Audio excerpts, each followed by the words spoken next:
اب میں بات کو آگے بڑھانا چاہتا ہوں، یہاں تک میرے بات کو پہنچایا کہ کون ہے جناب خاتون جنت جن کے اتنے فضائل ہیں۔ عزیزان گرامی، میں صرف آیت تطہیر سے متعلق 2 جملوں کو پیش کروں گا اور بات کو آگے بڑھا دوں گا کہ آیت تطہیر میں الفاظ یہ ہیں کہ انما یرید اللہ لیذھب عنکم الرجس اہل البیت، یعنی اللہ اے اہل بیت آپ سے یہ چاہتا ہے کہ رجس کو دور رکھے۔ انما یرید اللہ لیذھب عنکم الرجس اہل البیت، استاد جوادی عاملی کا یہ جملہ پیش کر رہا ہوں، وہ کہتے ہیں کہ لیذھب عنکم الرجس اہل البیت، اے اہل بیت اللہ یہ چاہتا ہے کہ رجس کو آپ سے دور رکھے۔ یہ نہیں کہا کہ اے اہل بیت اللہ آپ کو رجس سے دور رکھنا چاہتا ہے۔ پتہ نہیں پہنچا پایا ہوں یا نہیں۔ اگر اللہ یہ کہتا ہے نا کہ اے اہل بیت میں آپ کو رجس سے دور رکھوں گا، رجس پہلے جو بھی مختلف اس کو ترجمے کیے گئے، نجاست، رجس، برائی، گناہ، بدعقیدگی، خدا کو نہ ماننا، بے انتہا قرآن میں آیات ہیں، میں ابھی ترجمے میں نہیں جا رہا۔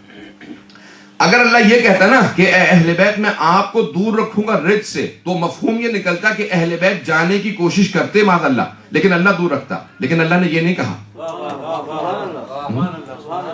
اگر یہ کہتا نا اللہ کہ اے اہل بیت میں آپ کو، اے اہل بیت آپ کو رجس سے دور رکھوں گا، تو یعنی آتے لیکن اللہ دور رکھتا، لیکن یہ نہیں کہا۔ اللہ نے کہا انما یرید اللہ لیذھب عنکم الرجس اہل البیت، اے اہل بیت اللہ رجس کو آپ سے دور رکھے گا، یعنی رجس آنے کی کوشش کرے گا، میں دور رکھوں گا۔ تو اب اگر کوئی اہل بیت کے پاس نہ آئے سمجھ لے رجس ہے۔ جو اہل بیت کے پاس نہیں آ رہا وہ رجس ہے، تبھی تو اللہ نے کہا نا کہ میں رجس کو دور رکھوں گا۔ تو عزیزان گرامی جسے اللہ نے دور رکھا ہے اسے لانے کی ضرورت نہیں ہے، کیونکہ اللہ نے ہر طرح کا رجس دور رکھا۔ اللہ کہتا ہے میں خود رجس کو دور رکھوں گا۔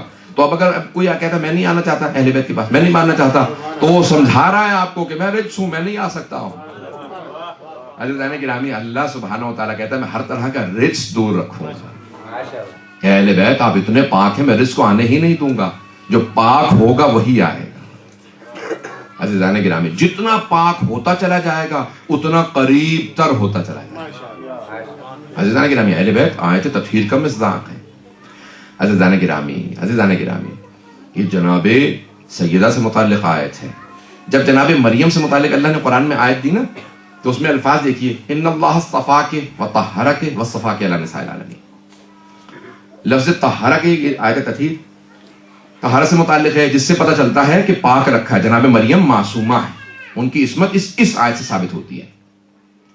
اللہ جب جناب مریم سے متعلق بات کر رہا تو کہتا ہے ان اللہ اصطفاک، اللہ نے آپ کو چن لیا، وطہرک، اور اللہ نے پاک رکھا ہے۔ عزیزان گرامی پاک رکھا ایک لفظ آیا ہے، لیکن جب اللہ سبحانہ و تعالی جناب سیدہ سے متعلق کہتا ہے کہ آپ پاک و پاکیزہ ہیں، آپ معصومہ ہیں، تو اس انداز سے اللہ بات کرتا ہے۔ یہ نہیں کہتا ان اللہ اصطفاک وطہرک، اللہ نے آپ کو پاک رکھا، طہرک ایک مرتبہ آیا، کہا نہیں انما، لفظ انما آیا ہے جو حصر کے لیے آتا ہے کہ صرف اللہ کا یہ ارادہ، یرید اللہ، اللہ کا یہ ارادہ ہے، لیذھب عنکم الرجس، رجس کو دور رکھے، ویطہرکم، طہرک وہاں کہا تھا یہاں یطہرکم، اور پھر اتنا ہی نہیں کہ یطہرکم بلکہ کہا ویطہرکم تطہیرا۔